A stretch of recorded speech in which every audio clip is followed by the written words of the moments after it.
Okay, in our area, we don't really have to worry about the drought that they do like in the Southwest and California and what have No. you.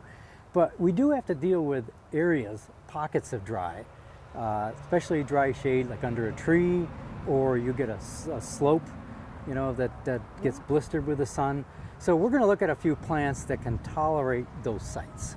Yep, there's sunny dry and then there's shady dry. Like this coralberry is a beautiful shrub for a sunny or shady area that's very dry.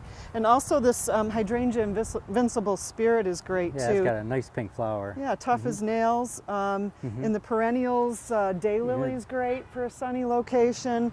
And then that super hot, dry area, any of the sedums, the sedum or hens and chicks, they just perform great and they do get a flower. They can tolerate really dry. Yes. And of course, if you get dry shade, that's another tough spot, like under trees. And a couple of the plants I like to use in particular in landscape work is this epimedium or barrenwort.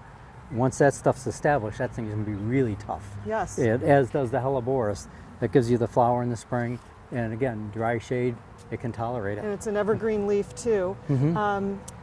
This fern here is not as tolerant in appearance, but something to consider is sometimes you put a plant in and it won't do so well because it's been really dry, perhaps weather-wise, but they perform well in that they come up the following year. And Yeah, I mean, a lot of the times they go into this dormancy. It's a drought-induced dormancy where they may dry up and totally disappear in the middle of the summer.